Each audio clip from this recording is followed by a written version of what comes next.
Welcome to the Creative Penn podcast. I'm Joanna Penn, thriller author and creative entrepreneur, bringing you interviews, inspiration and information on writing craft and creative business. You can find the episode show notes, your free author blueprint and lots more at thecreativepenn.com, and that's Penn with a double N.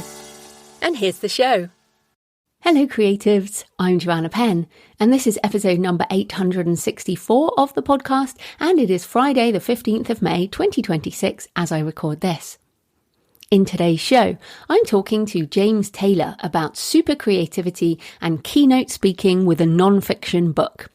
We discuss why creativity is such a valuable skill in the age of AI, creative purpose, collaborating with AI tools in the book creation process, bulk sales, and books as part of a keynote speaker business. And of course, if you want my tips on speaking, check out my book, Public Speaking for Authors, Creatives, and Other Introverts. So, my interview with James coming up in the interview section. In writing and publishing, well, first up, I need to emphasize again to please watch out for any scams featuring names of authors, publishers, Hollywood agents, podcasters, organizations like the Alliance of Independent Authors. Basically, if you get an email from anyone with any kind of audience or recognizable name, even a small one like me, then please watch out. So many of you, this week there's been another rash of them from someone posing as me or my team. I don't have a team. And all from Gmail accounts. I actually this time heard from someone who did pay to come on the show. And of course, that is a scam. It wasn't me. People don't pay to be on this show. It is essentially invite only. But I know how good these emails are. I get 5 to 10 of them a day, to be honest. And the best way to know right now if something is potentially a scam is that all of these, actually, the ones I get anyway, are from Gmail accounts. So people have had emails from like Joanna Penn host at gmail.com and stuff like that. So that is not me. My email is joanna@thecreativepenn.com or joanna@jfpenn.com. Any email from someone posing as me, even if they use my face, even if the email sounds like me, is likely not me. This is not how podcasts work. This is not how any of these things work. So please be careful out there. Please block and mark as spam anything that is likely from a Gmail account that is not personal in a you actually know that person kind of way. Because I know many of us have Gmail accounts for personal things. I do. I have like one I use personally, but that is not the one that you are getting. So yes, please be careful out there. Watch out for the spams and scams, and generally don't be paying for stuff unless you are very sure of what's happening. Okay, so into the updates for today. Well, first up, Audible is changing their royalty model. We heard about this last year, but it is now happening. At its core is member value, the price of a listener's monthly membership plan, minus taxes and fees. So when a member uses additional credits, they add the value of the credit to the member value. Then that total is divided proportionally among the titles the member engaged with based on the price, and your share is multiplied by your contractual royalty rate. Obviously, that sounds quite complicated, but essentially it is changing. Now, under the new model, creators can select exclusive distribution for 50% royalties or non-exclusive for 30%. You can opt in titles to make them eligible for Audible's all-you-can-listen program.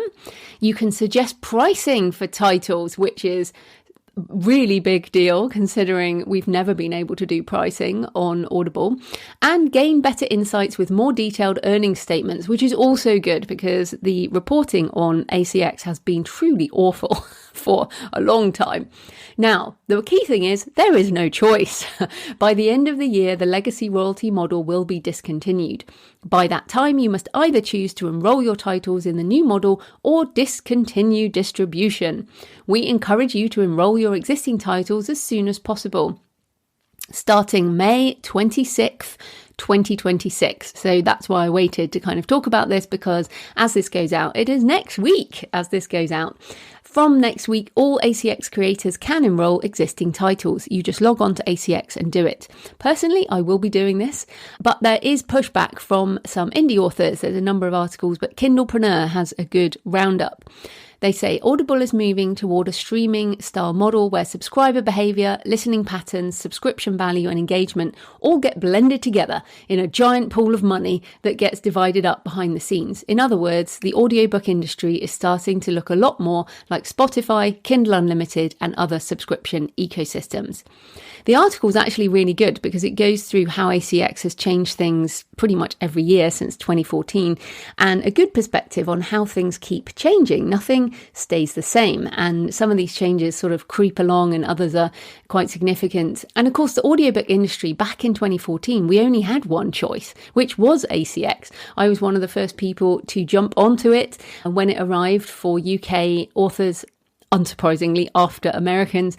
And now we have so many options. And in many country markets, remember, Audible is not the most popular audio platform. I always hear Americans say, oh, well, Audible's the only choice. I mean, it's not.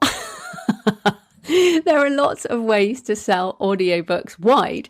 Now, of course, if you do rely on ACX for audiobook revenue, this could have a massive impact. It might be good, it might not. Who knows? They're changing it. And I guess if you already get a big share of audiobook revenue from Audible, it might get better. I don't know. But if you have multiple streams of audiobook income, I don't think it's that big a deal. As I said, I will be jumping on this next week. I believe in moving into things when possible. I am mostly non-exclusive anyway. Audible is just one of my many streams of income, so it doesn't worry me. I love selling audio wide and also direct with Kickstarter, with Shopify, audio bundles particularly doing well. I have a Chirp deal right now on Spear of Destiny, so my whole Arcane backlist is doing well, and being able to control prices is important to me and do these kind of discounting deals. And you can get into Chirp if you are within audio, which was previously Findaway Voices. So just, I guess, as a quick overview, I publish audiobooks on ACX when they are human voiced, as at the time of recording, ACX is only for human voices. And then also wide through in audio. As I said previously, Findaway Voices, which includes library distribution, Spotify for authors, I do separately now, and then BookFunnel for selling on Shopify and Kickstarter. And eventually I put my audiobooks on YouTube as well for some ad revenue and discoverability. All of that's covered in my Successful Self-Publishing 4th edition, which, yes, is available as a human me narrated audiobook everywhere. So to conclude, Kindlepreneur says the audiobook market is starting to behave more like the broader subscription economy that already transformed music, television and ebooks. Engagement matters more, ecosystems matter more, audience ownership matters more. So as ever, you can put everything wide as much as possible, but that doesn't mean things sell. Also, you can put things in exclusive programs. That doesn't mean they sell either. We still have to drive our audience to whatever platform. And then on broader business topics, a short pep talk this week from Joe Solari over on the Self-Publishing with Ally podcast on why indie authors should ignore the market's mood and focus on their mission. Now, he says, there's something that happens when creative people get together and everyone can see everyone else's numbers that isn't great. Yes, we compare ourselves and our books and our numbers, and it feels like strategy, Joe says. It feels like market research. It feels like you're doing the responsible thing. I've heard this exact sentence more than once. I'm just studying what's working. Maybe that was your initial intent, but a lot of the time what you're actually doing is installing somebody else's North Star in your business without realizing it. You're handing over the CEO spot to the marketplace. There's a difference between understanding your market and being consumed by the market. There's a difference between knowing what readers want and chasing what you think other authors are giving them. One of those is research, the other is mimicry. And mimicry dressed up as strategy is one of the most dangerous things that can happen in your publishing business. Strong words from Joe. That's why I appreciate Joe Solari. He does do some strong words when he gives these little pep talks. He says, the authors who build durable publishing businesses, the ones still standing 5, 10, 15 years out, almost universally did it by going deeper into their own lane, not by widening into other people's lanes. They became the most reliable, most specific, most authentically themselves version they could be for their readers. And their readers rewarded that with loyalty that outlasts any algorithm change or trend cycle or whatever you might read next Tuesday on Facebook or TikTok or Instagram or Substack or whatever. Now, as one of these authors, and it's so funny, I got to tell you, back in the day, like back when I started this podcast, I would interview people, and I still do it now, but I'll be like, I just want to learn from you because you've been doing this so long. And now it looks like I'm one of those authors, which is quite cool, really. But I'm almost 20 years now in this business. Almost 15 as a full-time author entrepreneur. I resigned in 2011. So yeah, this September it will be 15 years, which is mad. And I can tell you that everything takes far more time than you expect. Like really, if you want to build a durable publishing business, it takes time. And it's so funny, people say to me, oh, you've written so many books. I'm like, yeah, I've been doing this 20 years. How many books do you expect me to have? But you have to enjoy the journey, and life is short. So why would you write books you don't love or spend time creating things you don't truly want to? Now, back to Joe's little podcast episode and article. You can read the transcript as well. Joe gives specific advice. First, a North Star document or a one-page business plan. Now, I think one-page business plan sounds like maybe too much. It doesn't need to be much. It's something simple that reminds you what's non-negotiable in your publishing business, which will keep you from reacting to other people's comments, ideas, and things you see when you're out on social media. So I guess I was thinking about this. I mean, freedom, in terms of my highest value, it's freedom. So that'll be one reason I don't have a warehouse. I don't hold stock. I don't have an office. There's a lot of things I've done for freedom, a lot of choices I make around that. Like, what is the most free option? That how free can I feel if I make this option? But I also have these things on my corkboards and a poster in my office. So my big poster, many of you have seen it behind me, like in office hours on my Patreon and stuff. Measure your life by what you create. Measure your life by what you create. I also have other things. I have create a body of work I'm proud of. Have you made art today? And also I want to write the books I want, when I want, and travel where I want, when I want. So it's interesting when I look at those, they are all about creation. They're all about making. They're not actually about money, although money is part of, I guess, the freedom to write when I want and travel where and when I want. And in fact, I'm more constrained around travel because of Jonathan's day job. So one of these days that'll be less of an issue. But this is so important to kind of figure out what your North Star is that will help you say no to all the other things that crowd in. I also have a note in my Things app, so something a little bit longer, and it doesn't matter what you use for your to-do lists or how you manage your time, but I use the Things app, and I set a little timing on it, and it pops up every couple of months, random days, and it says what I do and what I don't do. So what I do includes things like writing books. I want to write when I want to write them. So very important to me, no schedule, no externally imposed deadlines, and writing whatever emerges, because I never have a production plan. I am an intuitive author. Becca Syme has a great book on that. We've talked about it on this show. And I write what emerges and then I try to sell it. So for example, Bones of the Deep. I didn't know that book was going to pop up. Until I wrote that essay on human remains in museums before Christmas as part of my Masters in Death. And then finally it anchored itself into this trip I did, the tall ship sailing trip I did back in 1999, which I've never used in a story. And it was like it all came together. It emerged from the milieu of life. And that to me is creative freedom, which is probably the most important thing to me. And some of these books work, some of them don't work, but they come from me, that is for sure. They emerge and they are an intuitive process. Also on my What I Do list, this podcast every week, emails every 2 weeks to my lists, and speaking every 2 years at an author event. And also now Kickstarter. So I do Kickstarter campaigns. Now, what I don't do, you can probably guess.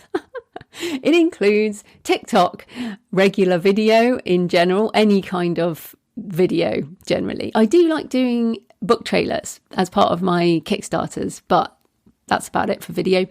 Then I'm not going to do Substack. I'm not going to do whatever the current trend is.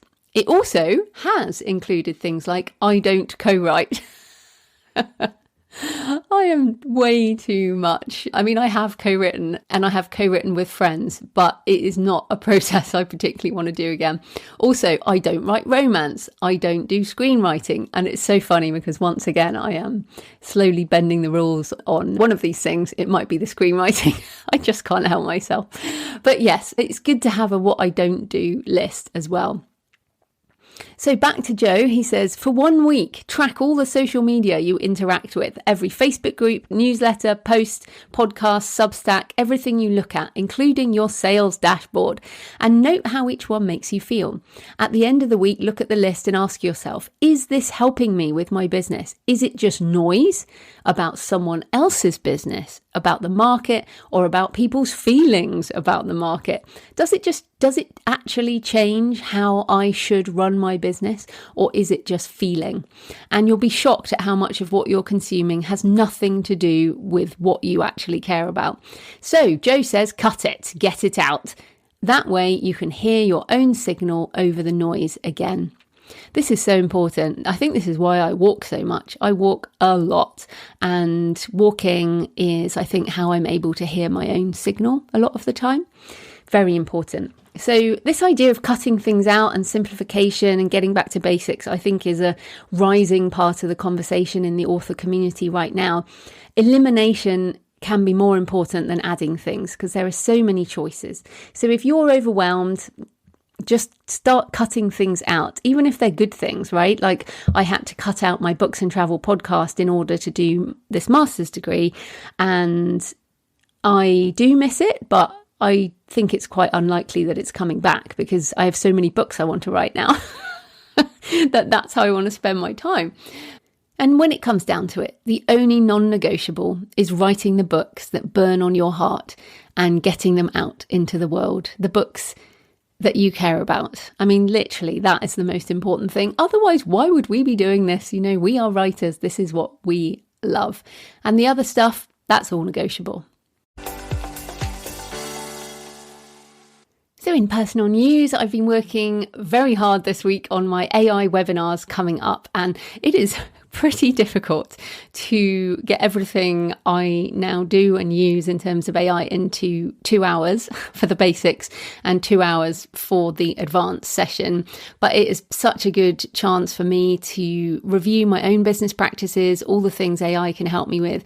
Teaching anything is such a good way to test the boundaries of things, like writing a book. Really, when you write a book on a topic like a nonfiction book, you really get to test what you know and explore all the different angles. And so, yeah, my new motto is do more of what you love and outsource the rest to AI. This is becoming increasingly more possible, as I will outline in the advanced session coming up this weekend. I'm recording this before the basics, and as this goes out, I will have one more session coming up. I will probably do these again, maybe September, something like that, depending on how they go, obviously. But my goal is to just be super useful and bring you every use case that will help you to, I guess this simplification for me is part of it now. As more and more I can cancel tools that I was using and just use Claude, for example. So I think it's very interesting how much these tools can help us simplify. Anyway, there you go. I am also now circling back to my dissertation. Yes, I have one more thing to do on the Masters in Death, Religion and Culture, which is my dissertation on digital necromancy and spectral labour. which is essentially how our data is used after our death. And this is doubly important for authors as we create so much of a digital footprint. And I have a ton of books to read, a ton of academic papers to read. And I'm also working on a creative project, working title Reborn. And that might have some screenwriting involved. So those are some of my new focuses, while I also do the fulfillment for Bones of the Deep Kickstarter, which I will be sending out this week, the digital rewards. So if you backed, you will get Bones of the Deep this week. I'm very excited to have more of you read it.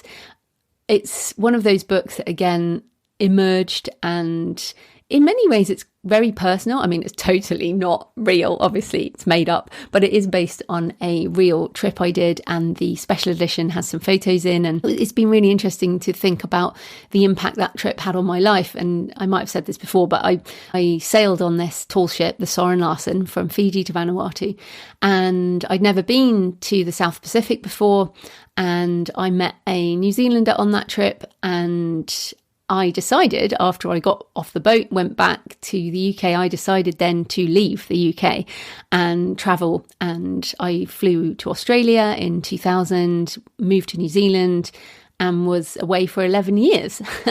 And my husband's a New Zealander. And so, yeah, it changed my life, really, that trip. It sort of opened up my world to what was possible. I also did my first sort of snorkeling with the fish, which opened up my scuba diving world. And yeah, so had a big impact on me. It was only like a 2-week trip, but made a big difference. So yeah, anyway, Bones of the Deep, it will be out everywhere by August, I guess. So I'll let you know when it is out, or if you're on my JF Penn email list, you will hear about it. So thanks for all your emails and comments and photos this week. Laura said, I especially loved this podcast interview with Sarah Kaufman on verbs. So valuable. And then lots of photos this week. Suzanne sent pictures from the tomb of King Songjeong in Seoul, South Korea, from 1495, a UNESCO heritage site, a short walk from the Gangnam Style statue.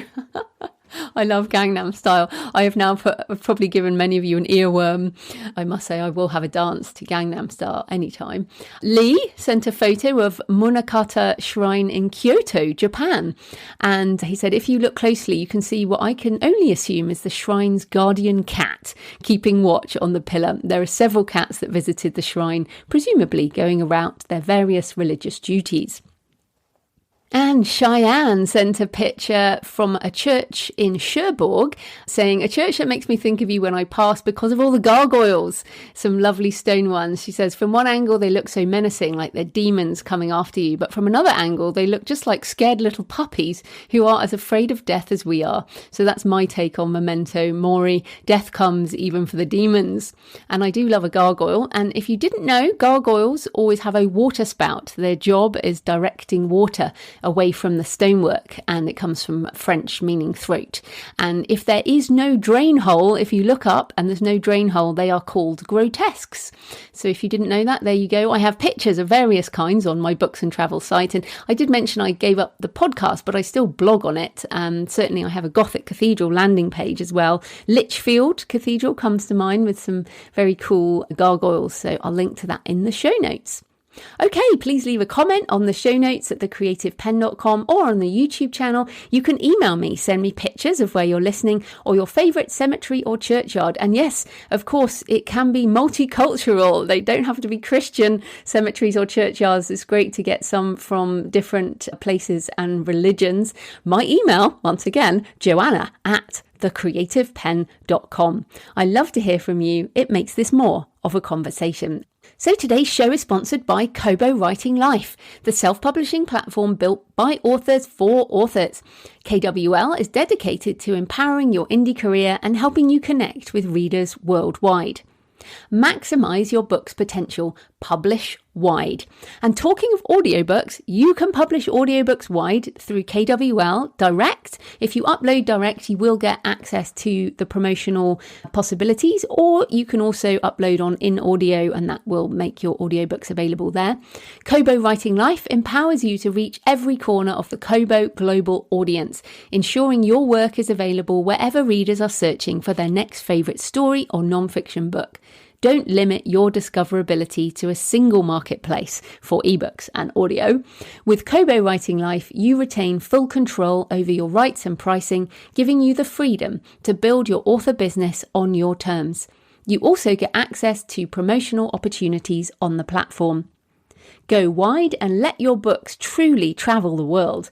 Publish with Kobo Writing Life, and you can use my link, thecreativepenn.com/KWL, and that link goes to a landing page with all my books on Kobo and ebook and audio, and useful episodes of the Kobo Writing Life podcast, which you can also listen to wherever you're listening to this. This type of corporate sponsorship pays for the hosting, transcription and editing, but my time in creating the show is sponsored by my community at patreon.com/thecreativepenn. Thanks to the 18 new patrons who've joined this week, and thanks to everyone who's been supporting for months and years. If you join the community, you get access to all my backlist videos and audio on writing craft, author business and AI tutorials. This week, I shared some personal branding prompts, which gave us quite a laugh in the community. The Patreon is a monthly subscription, the equivalent of buying me a black coffee a month or a couple of coffees if you're feeling generous. So if you get value from the show and you want more, come on over and join us at patreon.com/thecreativepenn. That's patreon.com/thecreativepenn. Right, let's get into the interview. James Taylor is a nonfiction author, professional speaker, podcaster, and entrepreneur who helps people unlock their creative potential. He hosts the SuperCreativity podcast, and his latest book is SuperCreativity, Accelerating Innovation in the Age of Artificial Intelligence. So welcome to the show, James. Well, thank you for having me as a guest. I'm looking forward to this conversation today. Oh, yeah, it's going to be really good. But first up, tell us a bit more about you and how you got into writing and publishing. Well, today I'm a professional keynote speaker, so I deliver about 50 to 100 keynotes per year in 25 plus countries. And primarily I speak on creativity, innovation, and artificial intelligence. But to go back into my deepest, darkest history, I actually used to manage rock stars. That was my old job. I used to be in the music industry for many, many years. And so I worked with members of the Rolling Stones. And for our listeners in the UK, I managed bands like Deacon Blue in the UK. And then I went to the dark side. In 2010, I moved to California to work in Silicon Valley, to work in the world of tech. And that got me involved in things like artificial intelligence. And around about 2017, I was speaking at an event in San Francisco, and someone came up to me and said, "You realize you could probably speak for a living. You could do this for a living." So I thought, well, how does that work? And he told me. And then I embarked on the career that I have today, which is primarily as a speaker with a writer now, just kind of coming a bit more to the fore. Wow, I remember Deacon Blue. Yeah. Wow, Dignity. yeah. That's crazy. Very, very cool backstory there. But we'll come back to the career side of things. But let's get into the sort of super creativity, because my listeners are certainly creatives. Most of the listeners will have a book or either on the way, or they might even have lots of books. But we all do want to be super creative. So how do you define creativity? And I guess, why is it important to keep focusing on this, even if we do identify that way? For me, creativity is about bringing new ideas to the mind. Innovation is about bringing new ideas to the world. But without creativity, there is no innovation. So creativity is really the engine of innovation, whether that's designing new products, new services, creating new works of art, new books, for example. So the reason that creativity is becoming more important is because of what we're seeing just now in terms of things like artificial intelligence. That's going to replace a lot of the non-creative tasks that we currently do in our jobs. But if you look at things like World Economic Forum, there was recently a study with 1,000 global business leaders, work from companies like LinkedIn. They all highlight that creativity is going to be one of the four most important soft skills for this new future. So creativity, strangely, will actually become more important, not less important as we go ahead. So that's the creativity side. And probably for many of the listeners, most of the listeners here, they'll consider themselves probably to be creative. That is not the norm. I mean, as I mentioned, I speak in about 25 countries a year. And if I ask the audiences, primarily that I speak to, which is corporate audiences, put their hands up if they consider themselves to be creative, only between 10 to 40% of the audience will raise their hands. So that's for a number of reasons why people don't consider themselves to be creative. So part of my job is to kind of show them why they are more creative than they think they are, and why we're all born with this creative potential. And then kind of moving into the super creativity side is really to show them how they can really augment that creativity by collaborating more deeply with other people or machines, things like artificial intelligence. So super creativity, this book that I've written and also the speeches I give on it, is really about how we can augment our individual creativity by collaborating more deeply with other people or artificial intelligence. And for me, that's been the thing I've been fascinated for the past few years. And probably for many of our listeners who are now using AI in their writing and their researching and their marketing of their books, they're probably kind of getting into this space as well. So I really wanted to kind of dive into that, but both the collaboration, both with other people, but also with other machines and things like AI. So in terms of the super creativity then, do you have any practices or ideas before we get into collaboration? So many of us authors work alone, and of course we can come back to the AI stuff in a minute. But in terms of super creativity, are there ways that we can even supercharge what we do already? And of course there are people listening who might not feel creative. So give us a few tips there as how we can potentially change our mindset or even become even more creative. So in the book, I talk about these, what I call the 8 Ps of super creativity, which are purpose, personality, practice, people, process, place, product, and persuasion. Persuasion is really the marketing piece at the end there as well. Probably the one that could be most useful to many listeners here today is the practice piece. So that is either the practice or the process side of things. So for many of us, what that usually consists of is just having some type of daily creative practice that we have. And for different people, they'll do it in different ways. Many of your listeners will know about the works of people like Morning Pages, kind of style, the Julia Cameron style of having some type of daily practice. Other people do it in slightly different ways. The process bit is really interesting. So I talk about this creative process that we all have, and I talk about these 5 stages of the creative process. So the first stage that we have, let's say if we're writing a book, for example, the first stage is really that preparation stage. So that is usually the stage that we're trying to absorb as much information as possible about the thing that we're going to be writing about, the topic, if it's nonfiction, the going to the places, visiting the scenes that we're going to set certain things within the book for. So that stage there, that kind of preparation stage is really about absorbing as much information as possible. From the outside, it's not going to look very creative. We're absorbing at that stage. Now, the mistake that a lot of people tend to make is they immediately try to jump from that preparation stage to looking to generate ideas. But what all the studies show us is we should spend a little bit of time in what we call the incubation stage, which is that next stage. And this is where it's often very useful if we're working on done some research. We put things to one side for a little while, maybe a few weeks, move on to another project, think about something completely different. Your brain will continue to work in the background. Your unconscious brain will kind of work on that content you've been absorbing. And then what often happens as a result of that is we kind of come to this third stage, which is that insight stage, that aha moment. And that happens for various different reasons. And you can kind of see that in slightly different ways. So you're more likely to get inspiration in your day-to-day work. And then, as we know, as you're a writer of many, many books, many people think, well, that's it. I've done it. You know, the idea for that book or that chapter has come to me. That is really just the first 5% of the process. The next stage is where we have to come for this next stage where we're kind of looking at all the different ideas we have and deciding which ones do we want to pursue, which ones are going to make the grade. And this is that kind of what we call the evaluation stage, this 4th stage. And once we've done that, then we move to that final stage, which is the elaboration stage. So if it's a startup, this is when you're building your minimum viable product. You know, as a writer, this is where you're writing, actually doing the work, putting those words out onto the page, for example. And it's a very iterative process. So it's not kind of necessarily linear. You'll go back and forth. And even as you're getting input, let's say from readers and audiences, in that last stage, that is then giving you the material to move into those back to the kind of preparation stage and think, oh, I wonder if this next book in the series, maybe I go in a slightly different direction with this character, for example. So each of those different stages, you can do different things at different stages to kind of increase your levels of creativity.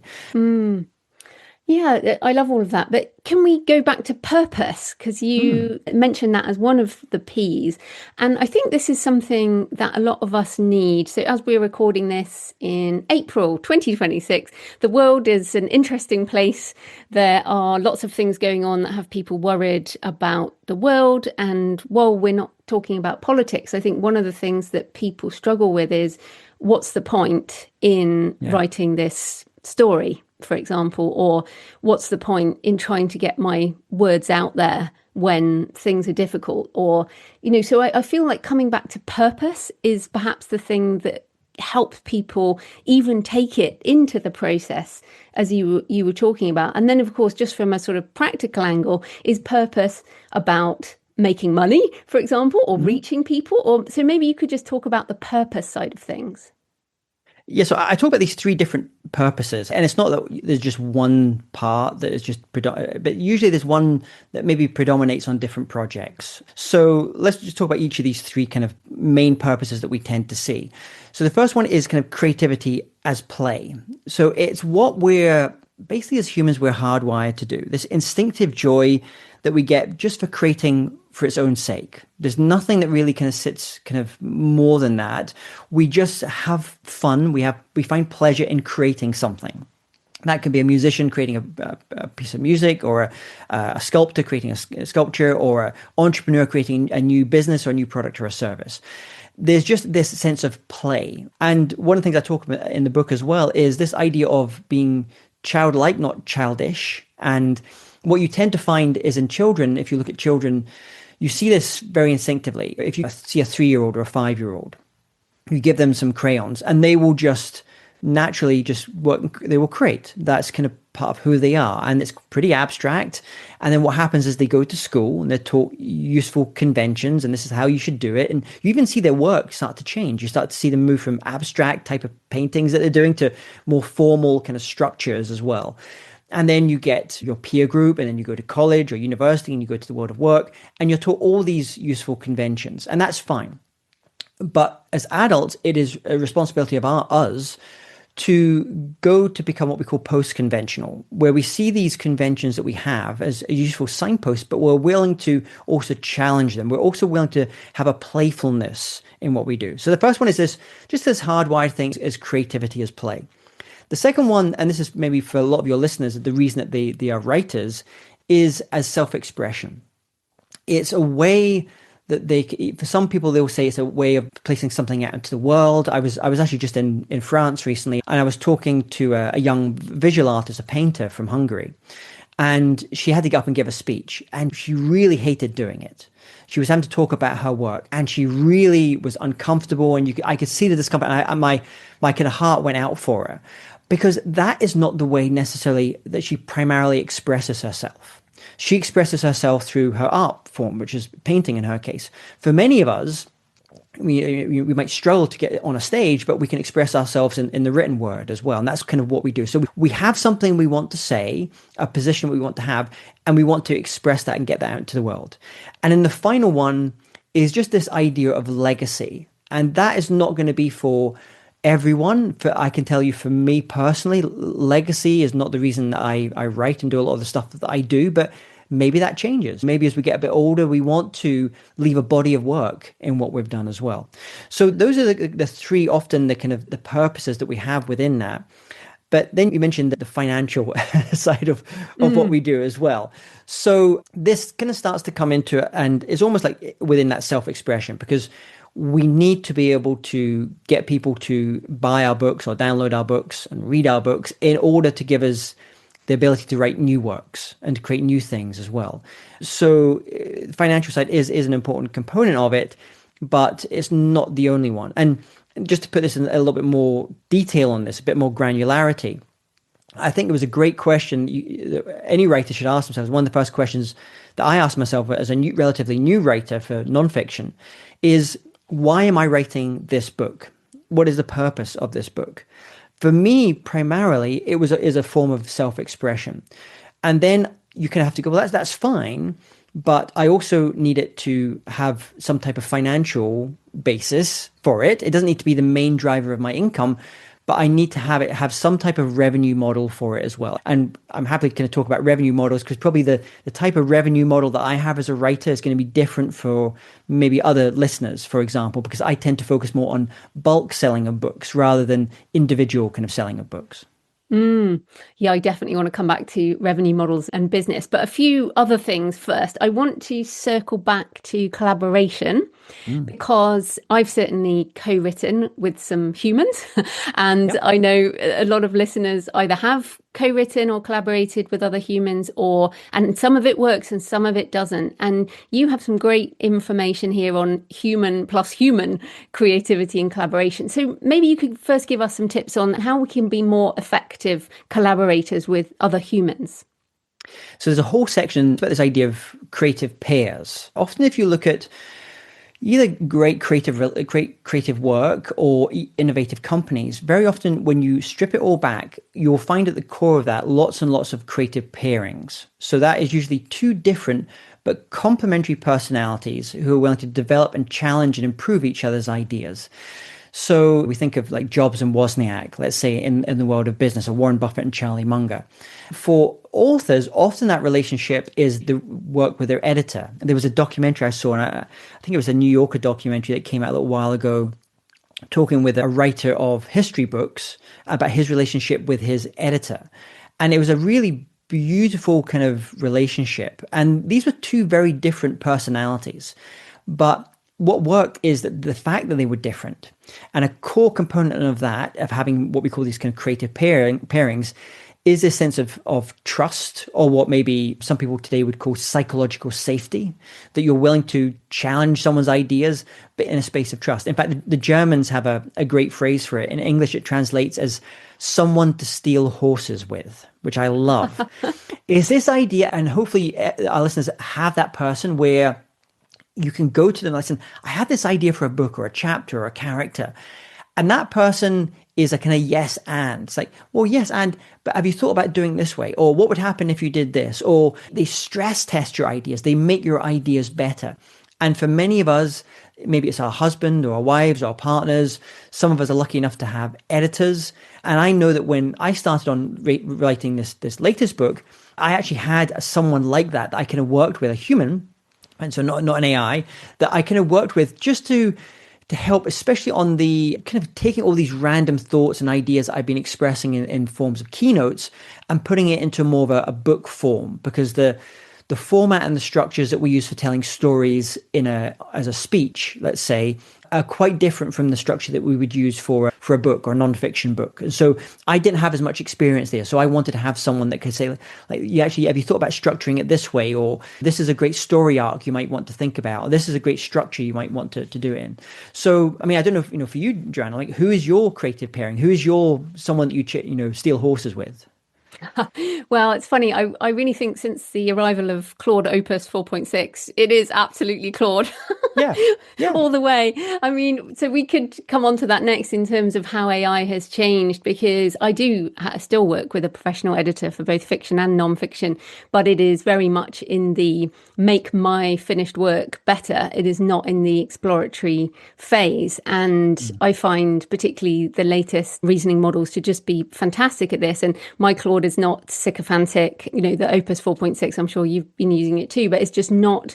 It doesn't behave in the way that a lot of people think these AIs did, or they did behave like that. And now it's kind of changed. So maybe let's talk about that. What are your thoughts on collaborating more effectively with AI tools, especially as they become more and more powerful? As we record this, Claude Mythos has not come out, but it's certainly rumored, and I'm pretty excited. Yeah, so because I've been doing this AI thing for a little while, it's given me the ability to experiment with things that the early versions of what many people are using today. So I'll give you an example. Even before I started writing the book, I decided to write a book proposal. Even though I kind of pretty much sensed I wanted to independently publish this book through my own publishing company. But I thought, actually, I think it's a good practice just to put it down into a kind of proposal form, even if I don't go to a traditional publisher or a hybrid publisher. And one of the things that I did within that was get a sense of like, well, who is my ideal readers? And I used a very, very early version. This was a few years ago. I was using an early version of an IBM AI tool, which I was creating what we call a psychometric map of my ideal reader. And this basically tells me over like 72 different factors, like how this person thinks, how they feel, what their value system is, very broadly for my ideal reader. And I pulled in a different source. I knew the kind of magazines and the books they were kind of reading and what their general worldview was. And so I created this, going one step beyond just creating your ideal reader to really going to understand their psychometrics. And I do this in my keynote. So before I ever give a keynote, for example, or give an important pitch or a presentation, I use AI to analyze the psychometrics of the audience I'm going to be speaking to. So this might tell me, for example, this audience, they value humor a little bit more, or this audience values a bit more practicality, so they want actionable next steps, or this audience is going to be a little bit authority challenging, so they're going to push back. So even in those very early start, just starting to think about the book, who was I writing this book? What was the purpose of the book? I was using AI to understand the psychometrics of my absolutely perfect ideal reader. I gave her a name. It was a female reader. There was someone similar to that I kind of already knew. And probably for some of your readers, your listeners, they kind of do this instinctively anyway. They maybe have a person or a few different people that they think of in their head. Then what I was doing is from that stage is I would, because I've been giving lots and lots of keynotes, and this is maybe an important distinction in the way that I have decided to write books as opposed to maybe other people where they write books, is that my family were all jazz musicians. So the difference between a rock musician or a pop musician and a jazz musician is a rock or a pop musician will go into the studio, they will create this opus, this work, and then they will go and tour that for the next 2 years. A jazz musician, on the other hand, goes out and performs the songs and the things from the album that they're eventually going to create thousands of times, hundreds of times, to find out what works with audiences. And then they go into the studio and to record the stuff that works best. And so I created a book more like a jazz musician. So I'd delivered keynote versions of the book hundreds of times before I ever decided to go and actually write the book. So it'd been stress tested with real people to a certain extent. But then kind of getting into it, I think, well, what works as a keynote is not necessarily going to work as a structure for a book. So what I did is I started using, at this point, I was using ChatGPT models to think about the structural edit of the book. What was the structure of the book going to be? And what's great is you can I could feed it every single keynote that I've given over the years, every notes, everything I've done, and I could start to kind of riff with it and kind of really get into thinking about how I was going to create this. So I'm using a little bit like that creative pairing that we spoke about earlier. And then I've done that. So I've now got an idea of a kind of structural edit, essentially. I then go back and speak to some people about it. Like, what do you think about this? What do you think about this? And try some things out over dinner conversations. I'm thinking about doing this. What do you think? And then once I did that, I just did the thing that I really didn't want to do, but I guess you absolutely have to do, which to sit on a seat for multiple weeks and just get that crappy first draft done. And that was just me writing from my voice in my way of doing things. Every so often, maybe I would go use an AI to research a particular thing, but I didn't want to slow down the pace too much. I wanted to just I was focused on getting that word count done. And once I had the first draft, I then brought back the AI back in this case, I'm still using OpenAI at this stage, to act more like a kind of editor, I guess, to tell me what was weak about at this point I was starting to give me the overall framing of the book, what was weak, what chapters needed to be weak, need to be improved. I then went back, started reworking each of the chapters, and I then worked the chapter by chapter, using that AI as a bit of a sparring partner. But once again, the AI is not really writing my words for me. It's maybe saying this part could be said better. Or you might want to think about doing it this way, or you're missing a really powerful case study or an example here. Or at the very end of each chapter, I have actionable next steps and missing some things here. So I've kind of done that, gone through that entire process of writing, and now I'm essentially the second draft. So at this point, what I'm doing is I'm using another AI tool, Claude in this case, to have a different perspective on it, to give it the work. I mentioned a couple of, I think, editors that I really respect and different writers I respect, and said, I'm going to create like a beta readers group, virtual beta readers group. Give me the feedback on this. Now, for someone that's listening to this, and we're recording this in April 2026 as we record this just now, Here's some good news for you. There are now, I know, a bunch of tools out there that use AI swarms, as we call them. So you can basically feed it your book and it will create synthetic readers, thousands and thousands of synthetic readers that read your kind of style of book. And it will then give you feedback from these synthetic readers. And essentially, I was just doing an early version of that. And so I got the feedback from the synthetic readers, the AI readers, and then kind of reworked it a little bit. And some of the stuff I just decided not to do because it didn't go in alignment with what I was trying to say in the book. And then the next stage from that is then I had a beta reader group of, I think, 30 human beta readers who were my ideal readers, sent the book to them.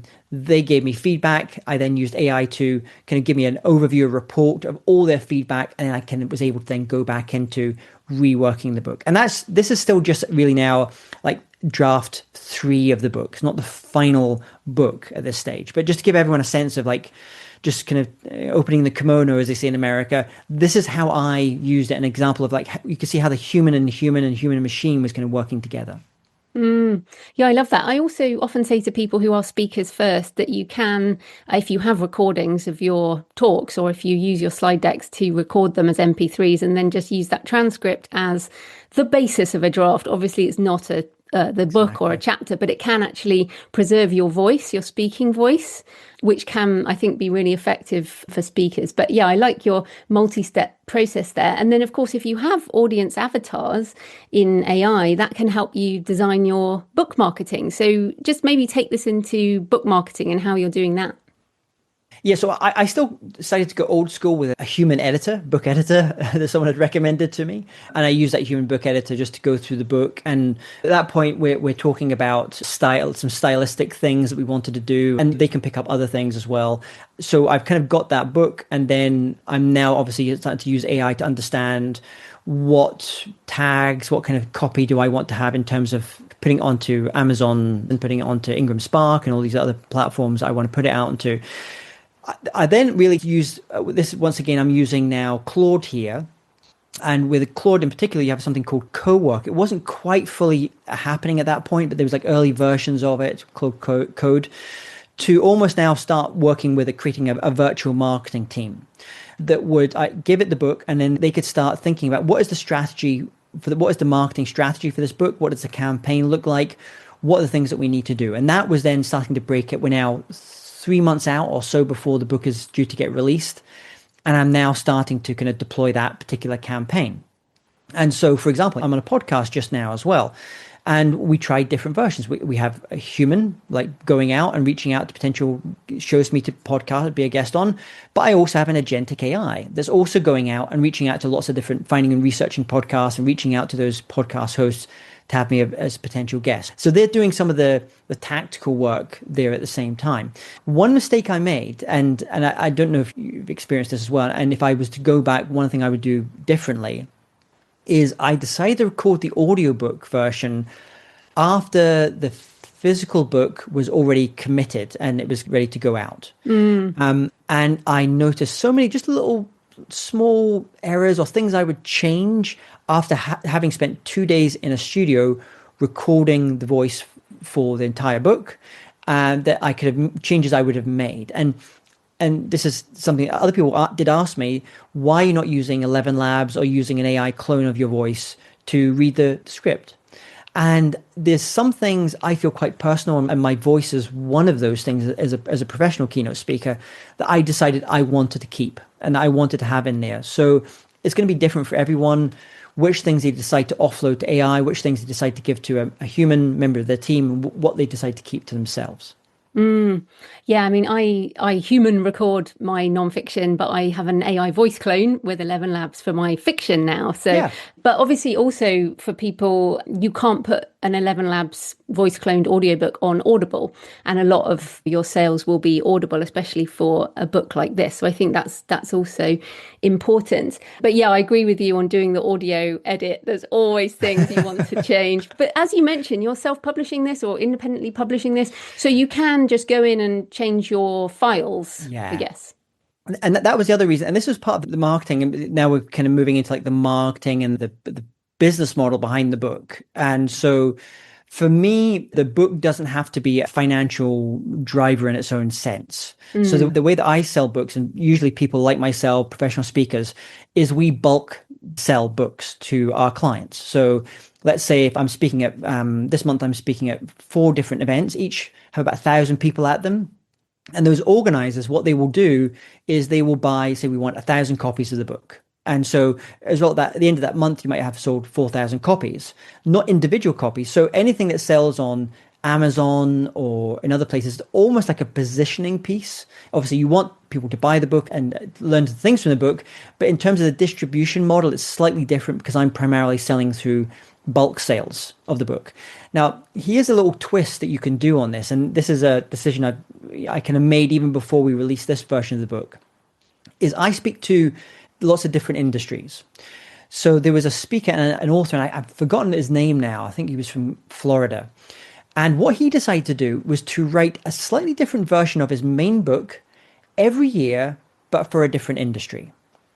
So what this allowed him to do is to reach out to let's say in my case, I'm doing a version of the SuperCreativity book just for legal professionals, because I speak to a lot of law firms and legal groups. So I've already started working on a version of the book, which is a little bit more attuned to that audience. And so as a speaker, it allows me to go to all these law firms and legal associations and bar associations and say, hey, I've just written the book on creativity and artificial intelligence for the legal industry. That makes you a very bookable proposition for a client. And then that obviously then you can sell books from that as well. And that's before we get into obviously the foreign language versions as well. So that's just a model that happens to work pretty good for my part of the industry, but obviously it's going to be very different for other types of authors. No, I think that's great. And nonfiction authors, as you say, there are different revenue models, and yours is your income, I guess, would be what, 80, 90% speaking revenue? Or do you have other things as well? Yeah, primarily it's the speaking. It's the keynote speaking, and it's anything that kind of comes from the back of that. So sometimes there's boardroom advisory work that I do as well, but primarily it's the speaking side. So really the book is just the simplest form to get my ideas out, and the most affordable form. Because the other thing, you want as many people getting your ideas as possible. And there is no better, more affordable way of getting someone's ideas than in the form of a book. I think it's just the most unbelievable transmitter of knowledge, a book. And so that's why I decided just to kind of write the book as well. When a lot of some of my friends say, listen, books are old hat. You don't need to do a book anymore. You can do these other things, other forms as well, and online courses. And I've done lots of online courses in the past and membership sites, and I've done all those things. But there's just something that is just great about a book, to be able to summarize your ideas at a particular point in time, and also is a great transmitter of value to other people. And it's affordable. It's any book, someone can download a book on Audible or wherever they want to get a book, on listening to a book online. It's just an affordable way of absorbing that content. Yeah, well, of course, we're all fans of books here. But just, I mean, I do speak. I don't tend to do keynote speaking. I do more content speaking at conferences. But for people listening, keynote speaking is where you tend to get the higher revenue. So if people listening have books already, so let's say they have nonfiction books or even fiction books that could be turned somehow into different topics. If people want to get booked for speaking gigs, preferably ones that pay, how would you recommend authors think about moving into speaking if that's something they want to do? Yeah, so obviously it's much easier for nonfiction authors to do that. And I mean, I'll give you an example. That I was speaking at an event last week in New York for L'Oreal, the hair care and cosmetics company. And they had 6 different speakers. One of them was a speaker on really macroeconomics and what was going in geopolitics. Another one was an expert on communications. Another one was an expert on AI. Another one was an expert on storytelling. And so you have to kind of think, does my topic have value for that type of audience, that corporate, let's say, audience? And an easy way of finding that is if you just go onto any of the speaker bureau websites, just type in speaker bureaus, look for the speaker bureaus, and then type in your topic area, emotional intelligence or whatever the topic area is, and look at the other speakers and see, is there obviously a number of speakers that are talking on this area? Importantly, look at how busy they are and look at their fee levels as well. I interviewed I did an online summit a few years ago called International Speakers Summit, where I interviewed 150 of the world's best professional keynote speakers. And I interviewed Sally Hogshead, who's an author and a speaker. And she said to me, James, you're going out speaking about creativity. But if you just twisted it a little bit and talked about it a little bit more in terms of innovation rather than creativity, you would earn an extra $5,000 per keynote. So creativity and innovation, an extra $5,000. So that's just a little simple that as you're going to understand the industry, that's a simple thing to get to understand. Then kind of once you do that it's like you have to treat it like a business, obviously. And what makes someone a great storyteller, I consider myself a storyteller, but primarily on stages. What makes a great storyteller on the written word is not someone makes a great storyteller on the stage. So depending on where you're at, you might need certain training and certain skills development. If you're listening to this from America, there's things like National Speakers Association, NSA. If you're living in the UK, there's Professional Speakers Association in the UK.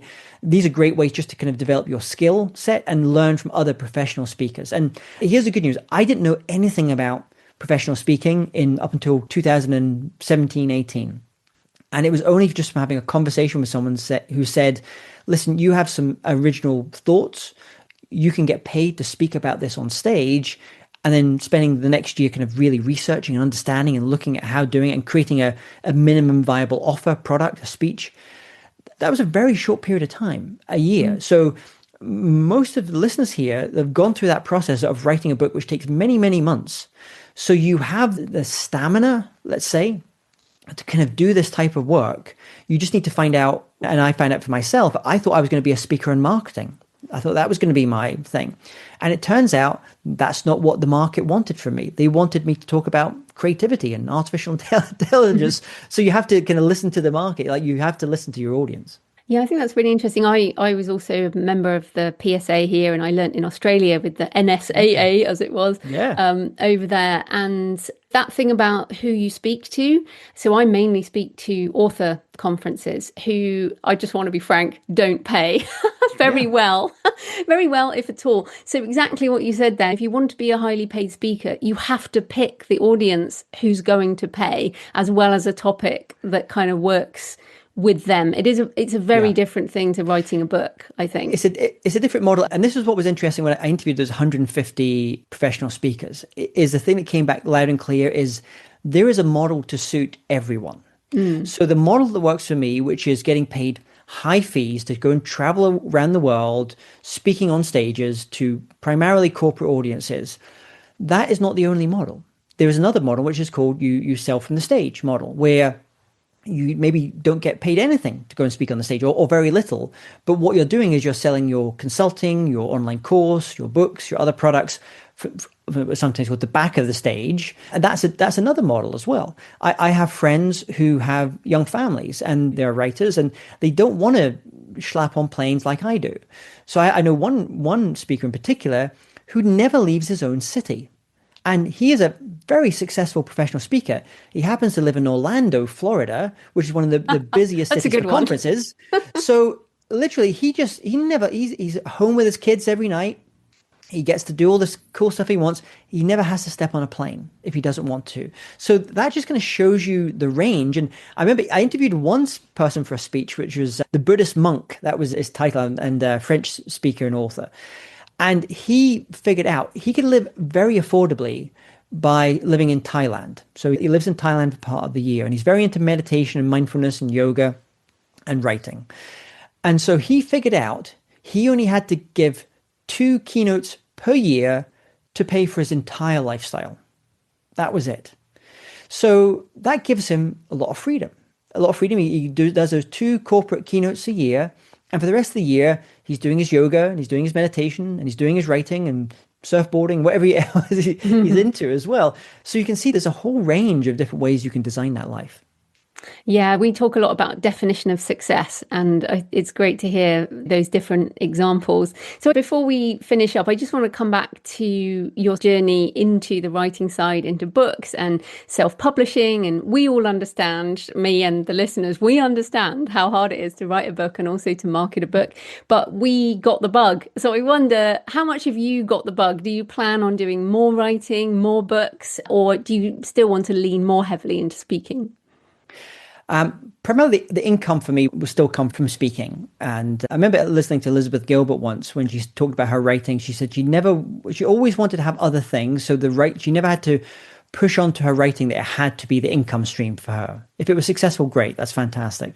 So I have a little bit of a similar kind of view to that. So what I've decided to do in terms of my own writing is that I've got like 5 different other nonfiction book ideas. I'm now looking at, some of them relate to speeches that I already do, some don't. I'm looking at different versions of the SuperCreativity book. So there'll be other versions coming out, different industries, different languages. So that gives you a few years that you can do that. But the other side that I want to develop is the kind of fiction writing side. And so I'm already starting to work on a fiction book at the moment, a little bit like this idea, one for them, one for me. So one for them is for the corporate audience, that kind of world that I live in. And the other one is for me, is for my own creativity. And my hope, and I don't know this, maybe we need to speak in a year's time when I've written and published it, is that by just doing the fiction side, it will make me a better storyteller on stages as well for my corporate audience. It will help me understand story arcs, slightly different ways of expressing stories, of building emotion and building the anti-hero characters within a book, for example. So I'm hoping that they both feed off each other, but we will see. Yes, we will. All the best with that. So where can people find you and your books and everything you do online? Easiest place to go is to go to jamestaylor.me, and you can find the book, which is called SuperCreativity, there, or just go to wherever your local independent bookstore and get a copy of SuperCreativity. The audiobook may already be out by the time you're listening to this as well. And if you want to learn a little bit more as well, we also have a podcast called the SuperCreativity Podcast, where I interview lots of wonderful guests talking about this area of supercreativity. Well, thanks so much for your time, James. That was brilliant. Thank you, Joanna. Thanks for having me a guest on the show. So I hope you found the interview with James interesting and that it gave you some ideas around creativity alongside AI, non-fiction books and the professional speaking business and more. Let me know what resonated from the interview or the introduction. Please leave a comment on the podcast show notes at thecreativepenn.com or on the YouTube channel. You can email me, joanna@thecreativepenn.com. And please send me pictures of where you're listening or your favourite cemetery or churchyard or other religious place. Next Monday, I'm talking to Jeff Adams about accessibility, and May 21st is Global Accessibility Awareness Day, a day to get everyone talking, thinking and learning about digital access and inclusion, and the more than 1 billion people with disabilities and impairments. And so we'll be talking about what that means for authors. So happy writing, and I'll see you next time. Thanks for listening today. I hope you found it helpful. You can find the backlist episodes and show notes at thecreativepenn.com/podcast. And you can get your free author blueprint at thecreativepenn.com/blueprint. If you'd like to connect, you can find me on Facebook and X at The Creative Penn, or on Instagram and Facebook at JFPennAuthor. Happy writing, and I'll see you next time.